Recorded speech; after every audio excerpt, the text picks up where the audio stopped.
Justru Robi seneng kalau kalian bisa sharing juga di sini harusnya ya. Ya nggak Rob? Tolong dijawab ya Rob nanti Rob. Nah terus Ga, nah gue balik lagi ke lu ya Ga ya. Tadi lu udah nanya ya? Belum. Oh belum nanya. 15 detik pertama atau benar-benar durasi hanya 15 detik? Durasinya 15 detik. Wow. Iya. Pokoknya semakin kesini kita udah nggak berpatokan ke 1 menit lagi. Kita berpatokan ke pokoknya keren, padat, nah gitu. Oke, pendek aura-auran jadinya. Pendek aura-auran.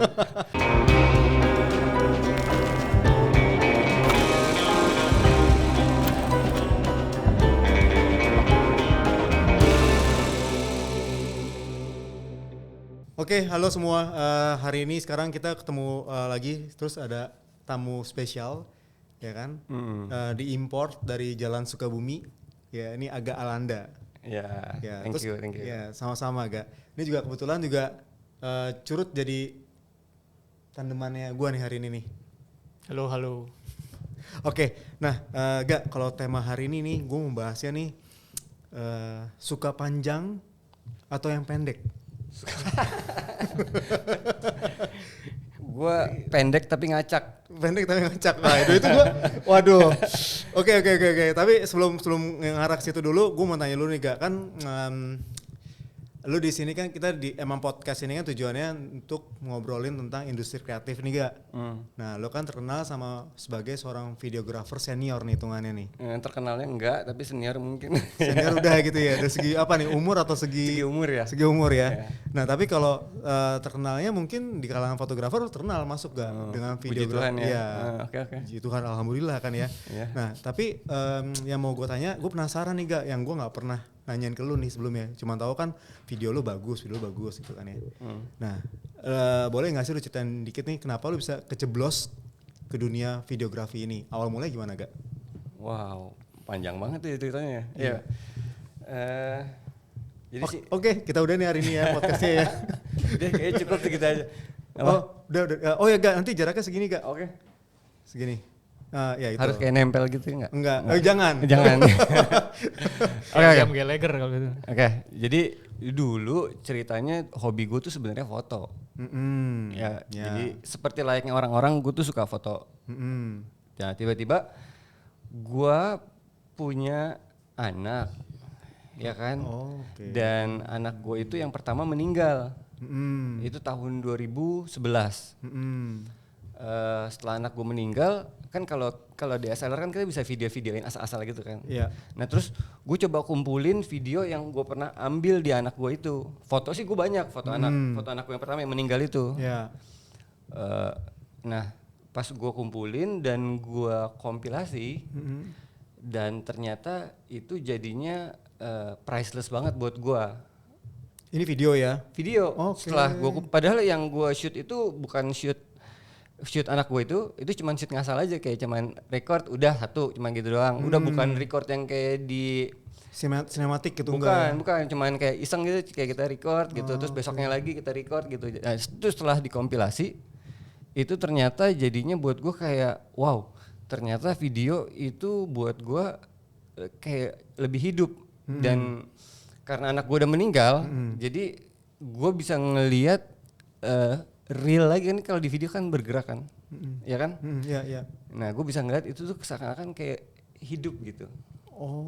Nah, jadi semenjak itu gue putusin gue nggak mau foto lagi, gue beralih ke video. Udah itu doang sih.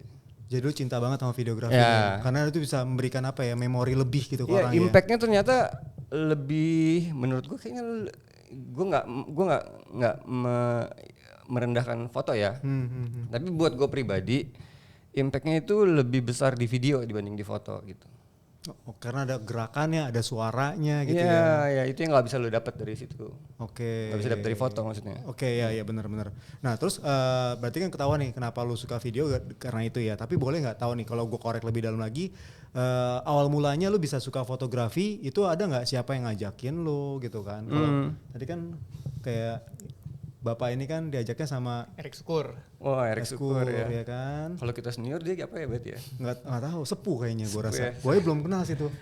Belum, nanti gue mau kenalan sih. Harusnya nanti pas kita lihat tampangnya Rizko tuh udah putih-putih rambutnya harusnya karena udah old Udah banget. sepuh Iya, banget udah ya. sepuh. Banyak bebanan sih. Iya. Iya. Nah lu siapa yang buat lu akhirnya lu suka fotografi, siapa yang racunin lu nih, ngejeblosin lu, foto bagus lo, foto enak lo, atau lu cuma melihat karya orang doang? Jadi sebenarnya gue di dunia foto tuh sebenarnya gini Mike. Jadi sebenarnya gue nggak mau jadi fotografer kayak wedding apa segala macam. Gue itu diutus di keluarga gue untuk menjadi fotografer keluarga. Jadi setiap acara keluarga, gue tuh tim fotografinya gitu ya. Karena kan pasti di setiap keluarga ada kan. Kayak kita acara ulang tahun apa Iya. pasti kan ada. Lu yang foto ya gitu. Yang dikorbanin ya? Ya. Nah, di waktu itu bokap gue tuh kameranya tuh kayak kamera prosumer. Lu tau kamera prosumer nggak? Kamera Tahu. Iya, kamera yang nanggung-nanggung gitu. Iya. Jadi antara pocket dan DSLR dia tengah-tengahnya. Jadi kayak Nggak bisa ganti lensa juga kan? iya nggak usah ganti Iya. lensa. Jadi foto gue banyak blur apa segala macam. Kan kalau kita acara di rumah kan gelap-gelap gitu kan. Jadi fotonya banyak blur dan akhirnya gue ngerasa setelah gue ngejalanin semua event keluarga gue itu, keluarga besar, keluarga itu, akhirnya gue ngerasa kok gue nggak puas ya sama hasil foto gue gitu. Kayaknya jelek banget gitu. Akhirnya gue mutusin untuk terjun ke DSLR karena di situ kan fleksibilitasnya tinggi tuh, ada bisa nambah flash gitu ya kan, bisa Iya. nambah terus bukaannya Ganti bisa lensa. 1,8 Iya. pokoknya gitu-gitulah. Akhirnya gue beli kamera DSLR dan gue mikir gue harus belajar nih ke seseorang atau suatu lembaga gitu. Iya. Akhirnya gue cari-cari ketemulah si gue Lighthouse yang menurut gue dulu fotonya bagus gitu, wedding. Akhirnya gue samperin langsung, gue kirim lamaran. Itu tapi sebagai fotografer ya? Sebagai fotografer, iya. Akhirnya karena gue ngerasa, oke, gue sekarang udah punya kamera, gue harus belajar nih. Ya, akhirnya gue harus belajar di tempat yang benar dan menurut gue wedding dunia yang semuanya ada di situ gitu. Jadi kayaknya gue harus masuk ke dunia itu gitu. Nah Lighthouse dulu menurut gue salah satu yang bagus lah untuk di dunia wedding. Terus akhirnya gue ngelamar ke Lighthouse dan ditolak. Oh. Ya. Oke. Nah setelah ditolak, di situ ada salah satu member dari Lighthouse, namanya Robi Soharlim, kayaknya pernah di sini juga kan? Pernah di bangku ini ya. kan ya. Akhirnya dia menyelamatkan gue dari keterpurukan. Ya karena dulu gue mikir juga, oh iyalah gue nggak bisa begini lah, gue siapa tiba-tiba gue ngelamar tiba-tiba ya lu boleh gitu kan, nggak begitu kan tiba-tiba. Ya tiba-tiba gue nggak dipanggil di Lighthouse dan Robi Soharlim itu kontak gue, kalau lu mau belajar katanya gitu, ya lu ikut gue gitu. Jadilah gue asisten dia dari kayaknya 2007 sampai 2 tahun itulah. Jadi asisten. Megangin lampu gitu ya. Apapun barang. itu, bawa barang, bawa tas, bawa pokoknya asisten. Oke. Ya. Kalau dulu kan kameranya gede-gede kan, D200 gitu yang. Iya. Tapi dulu kita happy gitu karena kita nggak punya barangnya gitu, ya kan? Ya seneng aja gitu jadi asisten bawa gitu, kayaknya keren gitu. Oke. Tapi ini ya menarik ya, yang Robi Soharlim tuh lumayan ini ya, berarti banyak membawa impact ke orang-orang. Iya, jadi kalau kemarin judulnya Legend itu bener ya, legend tuh. dia legend dia tuh ya. Karena dia membawa impact ke semuanya gitu. Iya. Dan menciptakan legend-legend lainnya gitu. Iya, beruntung sih itu. Wah, luar biasa. Menciptakan legend-legend tuh. Nah, terus oke. Nah, tapi kan yang kalau gua lihat, tapi dari foto kurang lebih mirip nggak hasilnya sama lo yang di video? Gua nggak tahu soalnya karya foto lo seperti apa nih dulu nih. Kebetulan gue nggak ada karya foto yang dalam arti kayak lu punya karya foto lu sekarang gitu. Foto gue yang dulu itu biasa semua karena itu kan awal proses gue belajar kan. Jadi STD aja gitu. Nggak ada yang menarik untuk gue tampilkan gitu, ibaratnya lah gitu. Kalau lu kan punya kayak misalkan Agung gitu, punya ciri khas gitu kan. Iya. Kalau gue ya masih standar-standar aja. Masih proses belajar. Iya, terus tiba-tiba lu menemukan kok ada lebih menarik dari foto, yaitu video. Iya. Oke, nah terus nggak tahu nih, lu ada yang mau ditanyain nggak Curut? Kan lu selama ini kan sekarang partnership sering nih sama Aga nih. Lu lihat Aga gimana sih sebenarnya sih? Kan dia diceritain tuh backgroundnya. Lu tahu nggak background dia sebenarnya kayak gitu? Awal mulanya. belajar Gua dari taunya dia dari memang dari Robbie Robbie Sorlim. Sorlim. Robbie Sorlim itu kan kakak kelas gua kan waktu di SMA. gitu luar Lucu biasa ya ya. dunia ya. Tapi Robbie Soalim dulu emang kan dia udah datang ke podcast sekarang ini ya Dark Room Talk kan ya. Dan dia kan lumayan orangnya kan tegas kalau kita lihat kan. Iya. Dulu dari sejak SMA kayak gitu tuh tipikal tegas gitu. Iya memang galak. begitu. Udah itu kayaknya galak memang ya. udah bawaan karakter ya. Kayak preman gitu ya, galak ya. Jadi kalau gue sekarang ngelihat dia galak, bukan galak ya, tapi gayanya dia gitu, gue nggak kaget. Udah biasa. Kayak dari dulu pun begitu. Kayak gitu.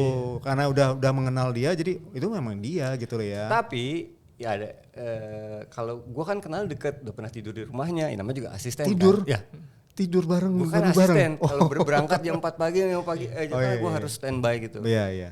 Gue tidur di rumahnya, jadi menurut gue kan lebih kenal lah personalnya gitu. Iya. Dan menurut gue dia baik. Iya, iya, iya. Memang Kalau ada orang salah paham, ya mungkin terserah orang kan. ya terserah kan Mungkin dia beda-beda. ngeliatnya dari covernya doang. Betul, atau dari perspektif yang lain. Jadi ya don't judge a book by its cover kan. Iya, cuma tergantung perspektif kita, ya kan. Nah, tapi memang membawa impact banget sih ya. Robbie itu emang kayak siapa Denny, kayak Agung tuh memang udah mau ngundang banget gitu waktu itu. Kita beruntung sih bisa Robbie mau sharing di sini ya. Maksudnya Aga sama ini nih sama Curut juga udah sharing di sini. Kita mah apa kalau Robbie Kita mah apa tuh? Justru Robbie seneng kalau kalian bisa sharing juga di sini harusnya ya. Ya nggak Rob? Tolong dijawab ya Rob nanti Rob. Nah terus gue balik lagi ke lu ya Nega ya. Tadi lu udah nanya ya? Belum. Oh belum nanya.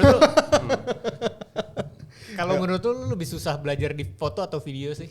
Karena kan bidang masing-masing ini pasti ada challenge-nya masing-masing ya.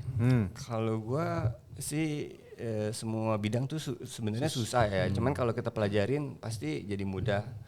Waktu itu gua nggak sempat ngulik di foto sampai kayak di video inilah. Nah, menurut gua sih tapi dua-duanya sama-sama susah. Kita bisa pelajarin, tapi karena gua nguliknya dari 2000 berapa tuh? 2010 sorry. 2010 11 kan gue punya vendor 2012. Nah, kurang lebih anggaplah 2012. Vendor Premiere itu? Ya, Premiere itu kan 2012. Nah, dari 2012 sampai sekarang gue kulik-kulik, kayaknya ya gue ngerasa video tuh lebih sedikit heavy lah inilah dibanding foto lah. Dari segi kita ngomongin equipment aja ya. Gue kadang-kadang sih agak-agak ngerasa iri ya kalau misalkan foto mau menghasilkan suatu footage gitu ya, itu dia tinggal track gitu. Nah sedangkan kita kadang-kadang mikir kalau kita bikin video satu footage itu still misalkan adalah pernak-pernik wedding gitu, still dia itu bukan video berarti kan, jadi kita harus bergerak atau apapun itu yang berasa kayak entah ditaruh entah apa, pokoknya itu bergerak gitu semacam kayak itu ya, itu yang gue tahu ya. Nah itu kan butuh tripod, butuh gimbal, butuh tangan yang stabil. Betul. Gue jadi ngerasa kayak, aduh enak banget tinggal cek gitu. Habis itu bisa ngambil footage berikutnya dengan gampang, majuin cek gitu. Kalau videographer nggak bisa. Kalau Nggak video, bisa angle yang sama ya. Iya, gue kayaknya ngerasa nggak semudah itu gitu. Apalagi dulu bobo slider. Apalagi gitu. dulu bawa slider gede, ya. ya kan, Untuk berat. ngasilin satu footage, tunggu dulu nih, kakinya turunin dulu. Nih, trek, angle dulu, nih baru geser. Kacau Satu sih, footage. kacau sih ya. Footage sudah kena satu pinggang. Iya. Cok. Iya sih. Kadang-kadang gue suka gini loh, Curut. Bisa kayak kalau salah satu, misalnya kita lagi turun nih bareng nih ya, anggaplah sama lu deh. Gue bisa ngeliat tuh, anjay banyak banget barang bawaan dia. Sedangkan kalau fotografer gue nih ya, gue bawa cuma tas kecil segini doang cuy. Kalau gue bisa sekompak mungkin. Iya. Ya tapi beruntung banget sih dengan kemajuan teknologi zaman sekarang. Udah 5 axis gimbal, built-in kamera segala macam. Ya lu bisa mendekati ke foto lah. Misalkan pakai tangan di gitu-gitu. Gerakin dikit. Iya itu udah stabil lah. Coba lu dulu 5D Mark tuh lu Iya bener banget sih, bener banget. Iya, kalau mau nanti aja di post, wah pakai Twixtor apa itu lama lagi, waduh udah nggak jelas deh. Tapi mentalitas dari videografer zaman dulu sama sekarang beda banget ya. Pasti kalau orang zaman dulu, kalau ketika dihadapkan dengan masalah, gue kurang slider nih, kurang apa segala macam, bisa nanganin.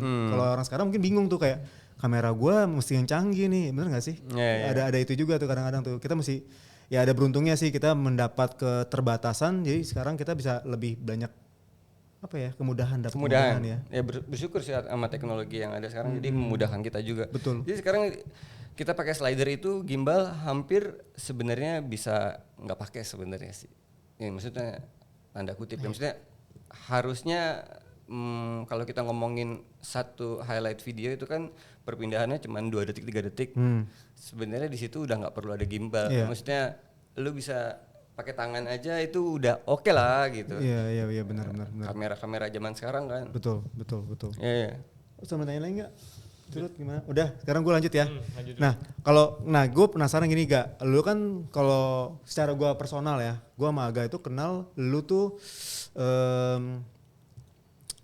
suka membuat videonya itu tuh kalau pas orang lihat tuh, gitu kayak, bisa merinding gitu loh. Buat gue pribadi, wah bagus banget nih, apalagi pas SDE gitu lu buat tuh ya.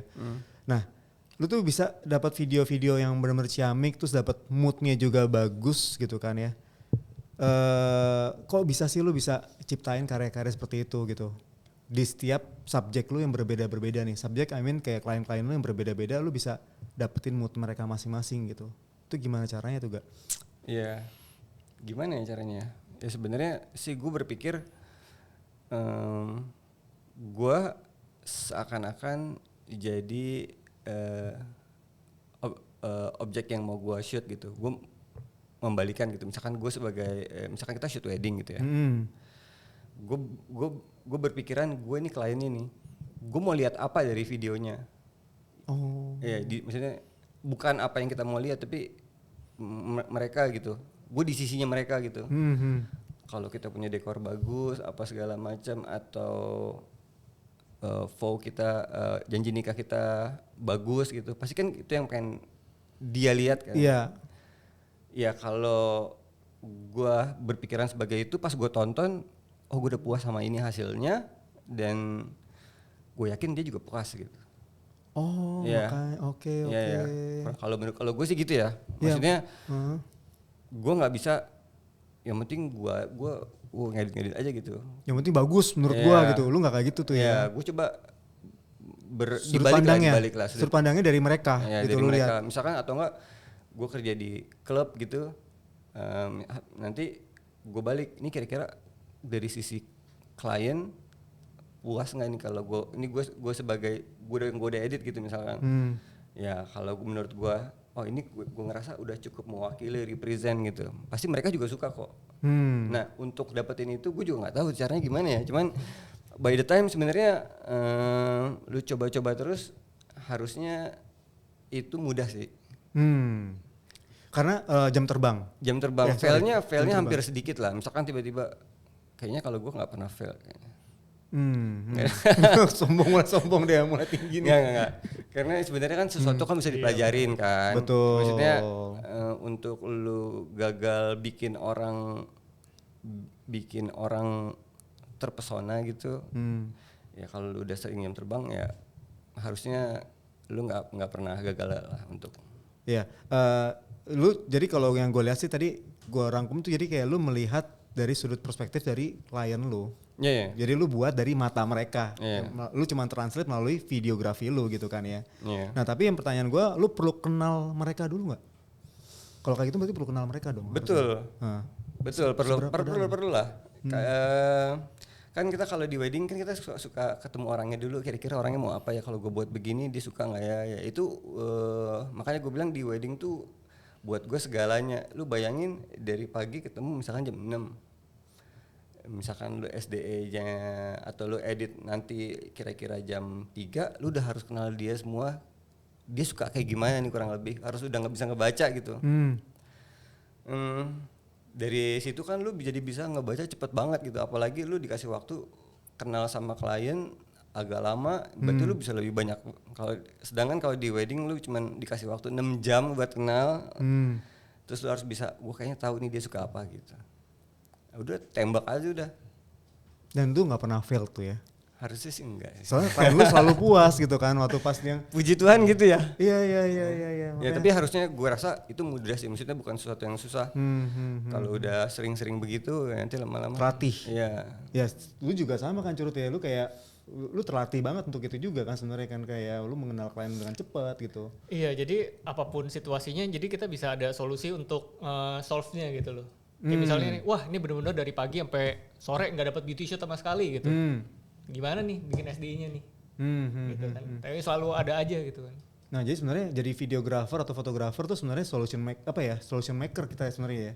Lebih kayak solution maker, sama kita bisa melihat apa yang harus kita lakukan dengan cepat gitu loh. Iya, Gua dari kalian berdua nih kalau gue lihat. Nah, itu yang ngebedain nanti orang yang udah lama turun di lapangan, dia bisa nyelesain masalah lebih cepat dibanding yang baru-baru. Masih baru. Iya. Itu karena jam terbang Ya, lagi-lagi. itu jam terbang. Gue juga dulu ngelakuin hal yang sama sebenarnya. Betul. Iya, iya. Kalau pernah dapat klien yang paling challenging menurut lu kayak gimana sih? Klien paling challenging ya? Aduh. Bingung juga nih jawabnya nih. Harus ingat-ingat lagi nih. Semua klien menurut gue challenging karena itu mempertaruhkan, maksudnya gue maksudnya nggak harus klien yang tiba-tiba gue mau begini, gue mau tapi nggak mau begini, ini begini. Kayaknya kita juga pernah turun yang, tapi gue lupa yang paling ini. Ya tapi gue nganggap semua sama lah, semua challenging. Tapi karena kita udah sering turun, jadi semuanya bisa diatasin, mudah gitu ya. Bisa diatasin. Oke, tenang aja. Ada kok bisa skillnya, skillnya cukup kok makanya untuk muasin lo gue bisa kayaknya. Gitu. Tapi lu tahu nggak sih kayak dia nih ya? Kalau gue lihat ya, Aga tuh termasuk orang yang paling chill banget. Mau ada masalah apapun tuh ya, dia kayak tenang aja dulu gitu kan. Kayak gerakannya tuh nggak pernah kayak panik, kayak santai slow gitu. Tapi bisa diatasin, ya kan? Ya karena paniknya udah kita laluin di 10 tahun yang lalu ya. Iya benar. Selain lewatin itu, lewat juga kok gitu kan, yang ngapa mesti panik gitu ya. Tadi balik lagi yang challenging tuh, gue pernah SD itu 6:30 malam. 6:30 malam. Nggak mungkin pagi ya. Terus harus tayang jam 7:15. Jadi cuma 45 menit? Ya kurang lebih segitu. Itu part of challenging nggak? Tapi kan setiap ada yang challenging gitu, kita bisa ada solusinya. Sebenarnya kalau lu lihat sudut pandang satu, nggak mungkin. Lu taunya SD itu 3 jam, 4 jam gitu.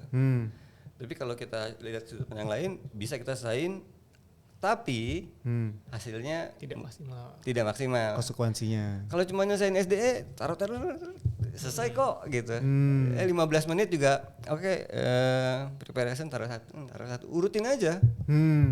Jadi sebenarnya ya kayak jam, makanya balik lagi jam terbang. Oke, bisa kok. Tenang aja.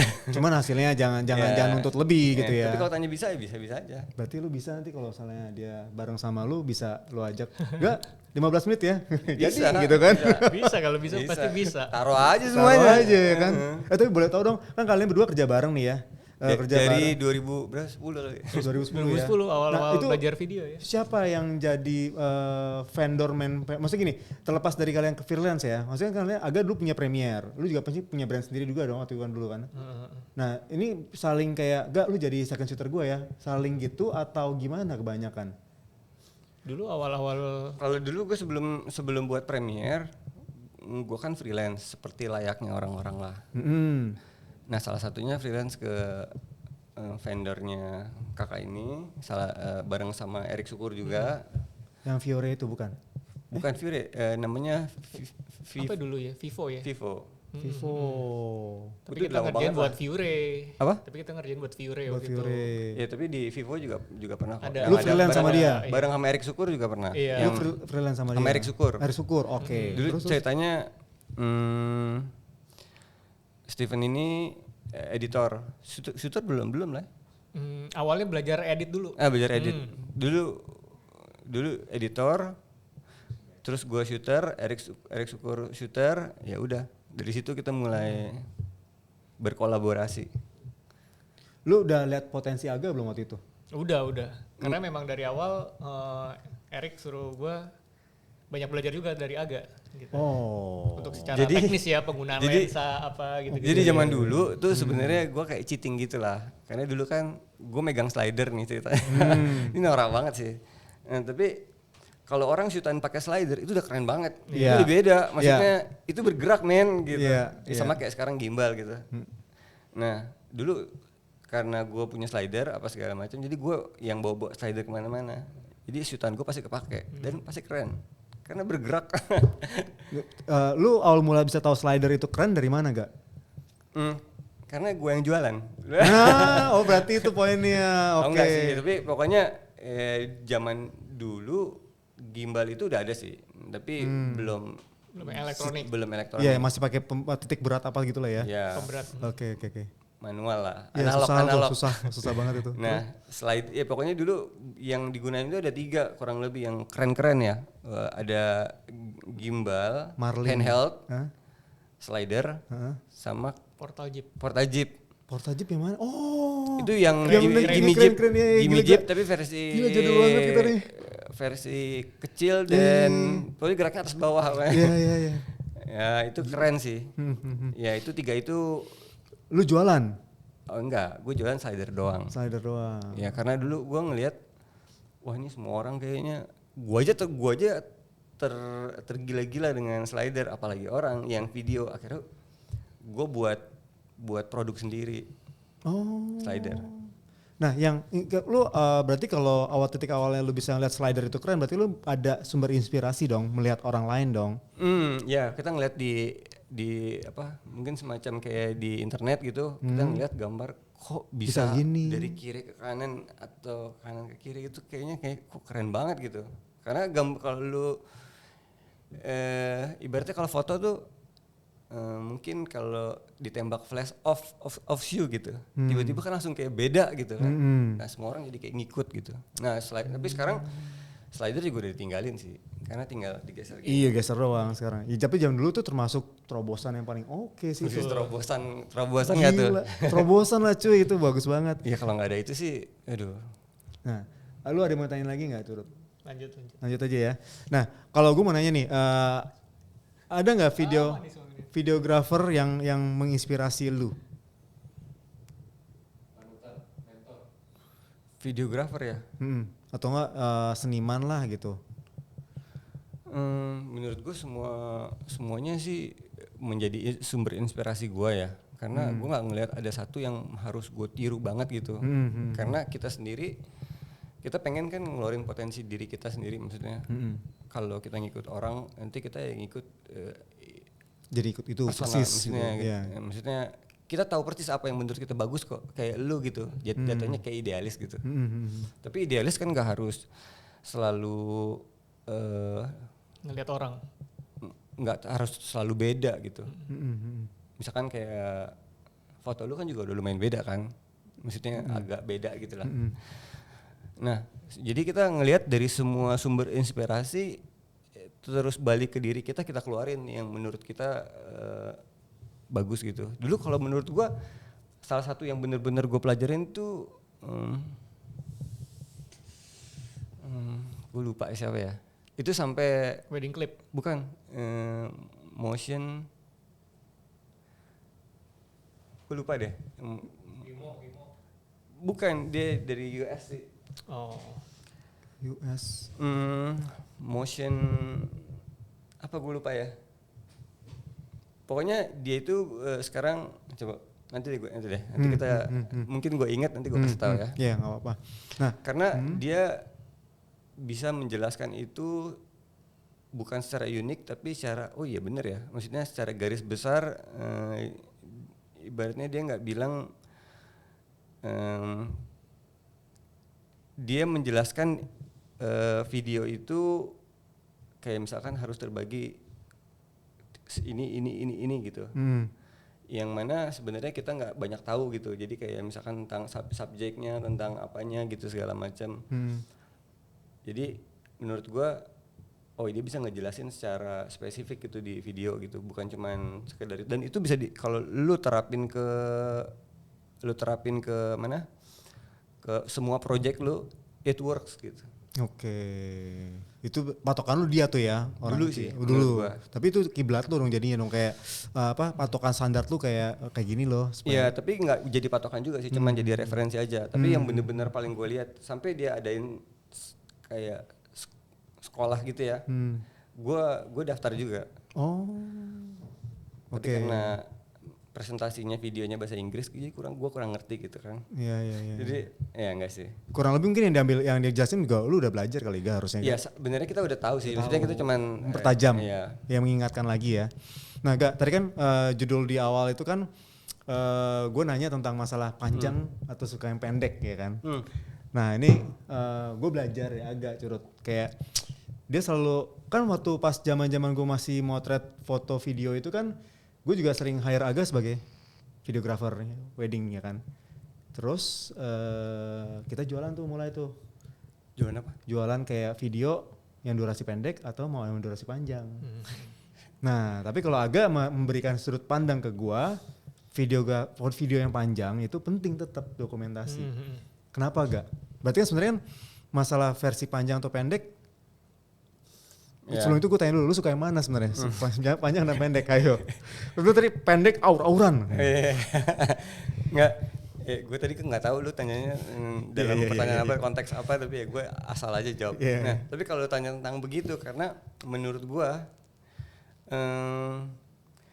di era sekarang ini nih kita tuh suka yang pendek cepet gitu. Makin kesini makin pendek sebisa mungkin. Kalau dulu 1 menit ya. Kalau sekarang bahkan 15 detik kalau bisa. Serius? Kalau bisa 10 detik tapi impactnya gede. Karena orang nggak suka. Ini kita udah banyak banget konten. Kita nggak suka yang terlalu bertele-tele. Kita pengennya scroll lagi. Jadi apapun yang gue kerjain, entah klub entah apa, sebisa mungkin sependek mungkin tapi sketchy mungkin ya. Impactnya gede. Ya. Enggak itu sketchy, sorry gue potong ya. Sketchy mungkin tuh 15 detik pertama atau benar-benar durasi hanya 15 detik? Durasinya 15 detik. Wow. Iya. Pokoknya semakin kesini kita udah nggak berpatokan ke 1 menit lagi. Kita berpatokan ke pokoknya keren, padat, nah gitu. Oke. Pendek aur-auran jadinya. Pendek aur-auran. Bener kan? Bener. Tapi kenapa gue waktu itu sempat nanya masalah, berpegang teguh dengan panjang itu? Karena gue juga mungkin gue orang jadul kali ya. Gue merasa kita itu lagi di trennya ini gitu. Lagi di trennya yang pendek ini. Tapi masa depan kita mungkin aja yang panjang ini tuh jadi sesuatu yang enak dilihat lagi gitu. Mungkin kita udah umur kita misalkan udah agak berumur gitu. 50, 60 gitu. Kita nonton yang panjang itu jadi lebih ngasih impact dibanding yang kita ngomongin nanti gitu. Oke. Karena memang yang panjang itu tujuannya buat 10 atau 20 tahun lagi kita nonton gitu. Yeah. Jadi kita bisa merecall apa sih yang kita rasakan waktu itu gitu. Apa yang terjadi? Apa yang terjadi dan kita bisa ngerasain. Oh. Coba lu bikinin dalam versi highlight semua. Lu gak bisa ngerasain apa yang terjadi di hari itu. Cuma gitu. keren doang. That's iya, it. secara look bagus pasti. Bayangin gitu. orang speech, orang apa, janji nikah, dipotong-potong gitu segala macam. Ya mungkin keren sih sekarang. Kita nggak tahu masa depan kan. Gue nggak bisa. Gue karena belum di umur segitu. Tapi feeling gue ketika gue nanti di umur 50-60an, gue akan menikmati yang panjang itu. Gue akan nonton dengan sabar, dengan tenang. Nggak buru-buru apa yang pengen gue scroll lagi, udah gue tonton aja tuh panjang gitu, udah gitu enak menikmati gitu. Kayaknya sih feeling gue gitu ya. Berarti sebenarnya kalau gue ambil secara general gitu ya, kita tuh sebenarnya semakin tua kita semakin menikmati waktu harusnya ya. Harusnya gitu harusnya. Ya. Karena kita di muda ini terburu-buru semuanya, kita pengen tahu segalanya cepet. Apalagi zaman sekarang ya terlalu rush semuanya. Iya. Tapi berarti sebenarnya kayak banyak klien-klien wedding gitu bakalan kayak merasa kecewa dong. Maksudnya kecewa bukan sama kita ya, bukan sama vendor ya, tapi kecewa kayak aduh kenapa gue dulu gak ambil yang versi panjangnya ya. Makanya waktu pas tua gue gak punya nih memori lagi untuk inget-inget. Kan soalnya sekarang kebanyakan jualin versi pendek, bener gak? Iya. Betul. Di Axio gimana? Versi pendek atau panjang? Ada versi panjangnya. Oh ada versi panjang tetap. Tetap kita kasih. Ya itu balik lagi ke ininya sih, ke vendornya sih. Kalau gue itu kan ini masing-masing ya. Iya. Karena ada opsinya sebenarnya kan, mau highlight doang atau ada yang panjang. Makanya gue tetap mempertahankan gitu. kalau bisa ada deh gitu. Iya. Oke, tetap lo ada itu ya. Satu wedding dibuat jadi 5 menit apa jadi berapa menit. Iya, sip. Sayang gitu. Iya. Udah banyak. Kayak lu pengen denger Romonya ngomong gitu apa? pendetanya ngomong gitu, Iya. full gitu apa yang pengen diomongin gitu. Sayang kan kalau dipotong gitu. Bener juga. Bener. Nah, kalau lo ada mau tanya lagi nggak? Paling lu kapan bisa nemuin bahwa oh ini tuh style lu gitu. Mulai dari tahun berapa gitu misalnya lu jadi ngebentuk style lu yang sekarang gitu kan. Pasti kan ada momennya tuh. Gue juga nggak bisa bilang exactly ini style gue pas lagi. Maksudnya gue berusaha untuk nggak coba ikut-ikut yang lain. Makanya styleku tuh kayak tergolong itu gitu aja gitu. Kayak biasa aja gitu. Maksudnya nggak yang sampai tren zaman now banget gitu. Karena menurut gue kita ngerjain suatu karya, ya seenggaknya karya itu bisa juga puasin buat diri kita, sama kita kayak buat lagu lah. Kita buat lagu itu kan suatu output video itu kan harus muasin diri kita sendiri. Kalau kita ngelihat karya orang bagus tapi kita nggak sejalan, kan jadinya jadi nggak happy juga buat kita pribadi. Karena ini kan kita berkarya kan. Ya jadi gue nggak bisa bilang ini tren gue mungkin akan berubah. Sesuai dengan umur, sesuai dengan apa yang gue pelajarin, referensi yang masuk segala macam. Tapi gue mencoba untuk nggak langsung wah trennya sekarang wah cepet surang. Terus gue ambil itu terus gue terapin, jadinya jadi kayak kalau untuk harus bisa coba sesekali gitu. Tapi kalau untuk oke, gue mau buat trennya kayak semua kayak gini, karena menurut gue kita harus bisa semua jenis genre video itu, mau yang slow mo semua, mau yang cepet-cepet semua segala macam. Dan baik lagi kita tahu siapa yang harus kita puasin gitu. Kliennya baik lagi kan. Iya. Nah, klien sama kita ngasilin karya yang bisa muasin kita juga, ya udah biasanya udah sejalan sih. Oke. Makanya gue kurang lebih kalau shoot di wedding kurang lebih begini, di klub kurang lebih begini, tapi yang penting gue puas, klien puas, ya kita sama-sama puas gitu. Oke, berarti lu nggak ada style spesifik Nggak ada gimana sih, ya? nggak ada sih harusnya. Oke. Berarti lu bisa sebenarnya kalau gue lihat lu fleksibel banget. Harusnya sih gitu ya. Fleksibel Iya, banget. betul. Harusnya Ngikutin, gitu. lu ngikutin aja arahnya mau gimana. Tapi lu masih punya garis pakem. Gue kayak gini nih, gitu kan. Lu ya ada satu prinsip yang nggak mau lu ganggu gitu kan. Yes. Ya. Oh baru 3. Kalau lu udah nggak ada pertanyaan, gue yang tanya sekarang. Masih ada. Dia masih ada. Tenang. Masih ada. Silakan, Bapak. Menurut lu zaman sekarang tuh lebih challenging syuting di wedding atau di non wedding sih? Oh iya juga tuh. Iya. Wedding atau non wedding? Ya misalnya kan sekarang lu lebih banyak syuting buat klub kan, dibanding kayak dulu gitu. Maksudnya sekarang tuh lebih menantang mana sih, di wedding atau non wedding? Kalau menurut gue wedding tetap lebih menantang sih, karena itu sakral banget kan momennya. Sekali seumur hidup gitu ya. Ya kita nggak boleh salah tuh.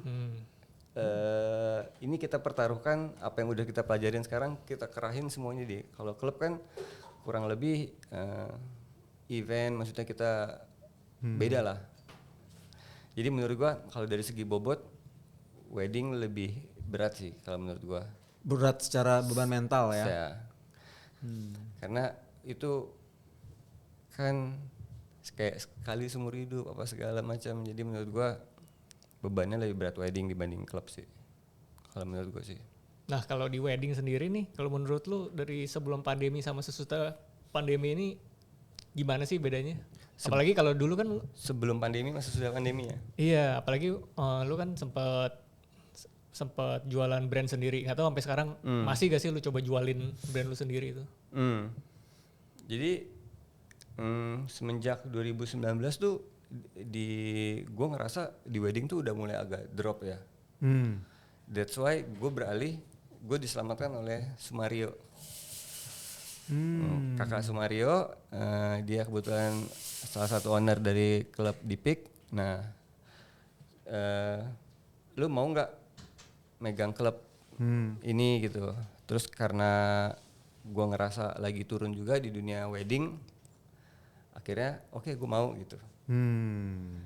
Ya akhirnya sampai sekarang deh. Jadi gue dari 2019 sampai 2000 sampai sekarang ngerjainnya klub jadinya. Wedding masih sih, cuman bantu-bantuin aja.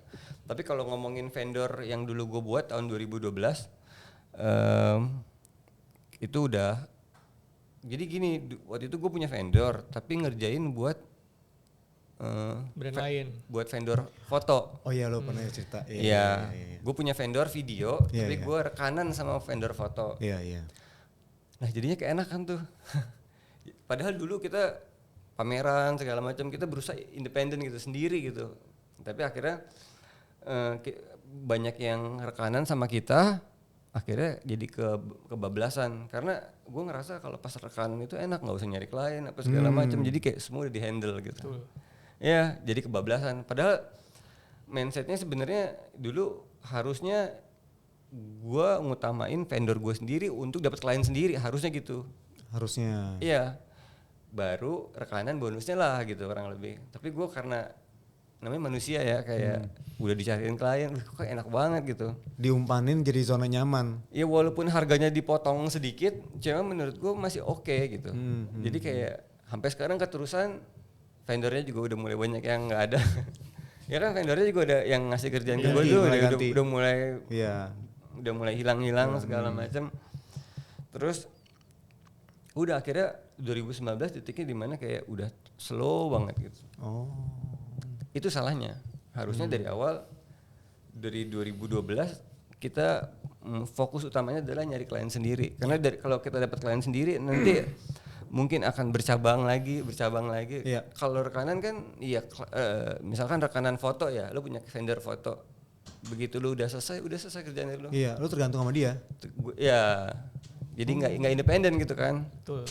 Makanya pas di situ gue kayak, gue masuk ke dunia klub, udah keterusan sampai sekarang. Tapi karena gue basically gue suka dunia wedding, karena wedding menurut gue tuh segalanya. Jadi kayak kangen, kayak pokoknya gue pengen ada di momen itu gitu. Iya. Apapun weddingnya, apapun jenisnya, pokoknya gue pengen ngelihat orang bahagia dan lain-lain segala macam. Itu menurut gue kayak one of a kind lah, kayak wah ini asik banget tuh juga. Iya. Ya udah, jadi sekarang gue masih berkutat di dunia wedding juga. Puji Tuhan masih dikasih kesempatan. Ya, kalau lu kan udah Off ya. Tapi kalau misalnya lu ngomong gini sama gua nih, mungkin gua aja mempertimbangkan kali. Mungkin kayak soalnya ada sudut pandang lain. Ya, apa tuh? Oh iya tadi sudut pandang lu tuh yang kayak lu tuh merasa kangen sama wedding gitu, nggak pernah bisa lepas itu kan. Kalau gua kan kenapa nih? Ini berdua cengeng kenapa nih? Kalau gua kan lebih ke apa? Karena baper kali ya, kayak apa ya? Iya, terlalu idealis. Iya, kayak kliennya kok nggak kayak gini? Ya terlalu idealis tuh. Kliennya kok kayak gini sih, kayak gitu. Nah, justru itu yang buat gue suka di dunia wedding, karena setiap kita temuin itu orangnya beda-beda, semuanya beda-beda. Nah kayak kalau untung gue udah ini sih udah stop. Kalau misalkan gue masih ragu-ragu, kita ngomong kayak gini nih, mungkin gue akan tetap di wedding kali. Itu mau gue baptis lagi nggak? Jangan. Enggak. Umur lu masih cukup sih. Aduh nggak, please. Nah tadi mesti Dedi ya kan, Dedi harus denger tuh, jadi biar lebih terinspirasi. Dedi kan pengen wedding tadi kan? Dedi Loy. Ya gitu. Ya kalau dari gue sih gue udah cukup dapat banyak dari lu sih. Maksud gue jadi penasaran gue hilang ya. Tapi yang pasti gue jadi tahu nih kenapa lu bisa. Kalau dari gue ya kesimpulan mengenai Aga nih, yang paling berkesan buat gue tuh dia melihat segala sesuatunya dari perspektif si subjeknya. Dia mau apa, nanti mau lihatnya kayak gimana gitu kan. Jadi dia bisa naruh mata dia di situ. Jadi makanya nyebabin Gue bisa muasin semua orang. nah, itu tuh serem tuh ya. Jadi walaupun pendek aura-auran tapi bisa memuaskan banyak orang. Iya benar. Waduh gila. Kalau gue sih dapetnya itu. Kalau dari Steven ada mau ditambahin atau mau dikasih kesimpulan tentang Aga gimana?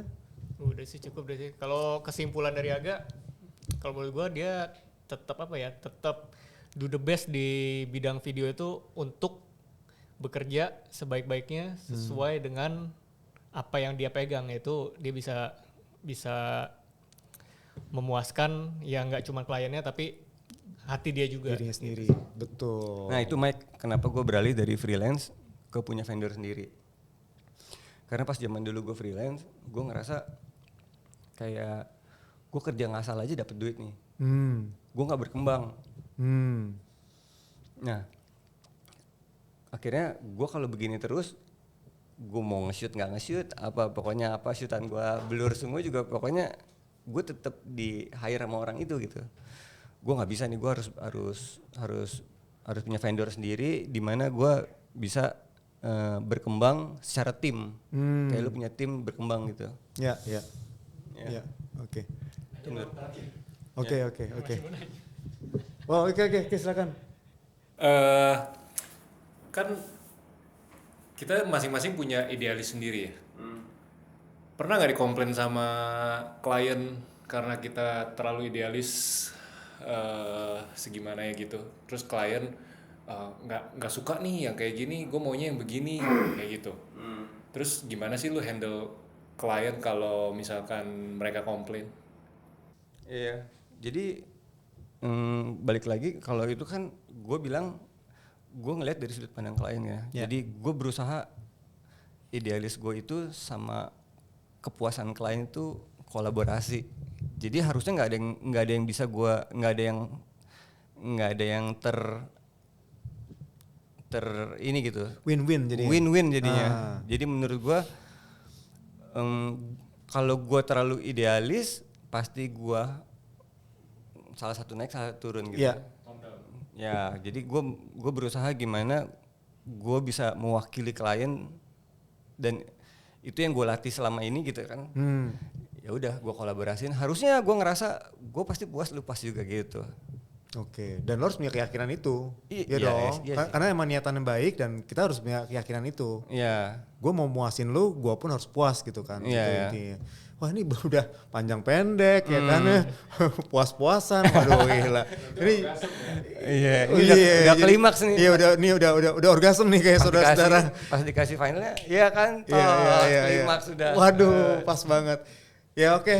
Gua rasa cukup untuk podcast kali ini. Semoga teman-teman bisa dapetin banyak ya dari Aga ya. Kalau untuk bisa klimaks bareng kita. Klimaks bareng, betul. Belajar bareng, klimaks bareng ya kan. Ini jadi podcast apa ini? Macam apa ini? Ya cukup sekian teman-teman. Terima kasih semuanya. Semoga bermanfaat semua yang kita diskusikan hari ini. See you on next episode. Bye.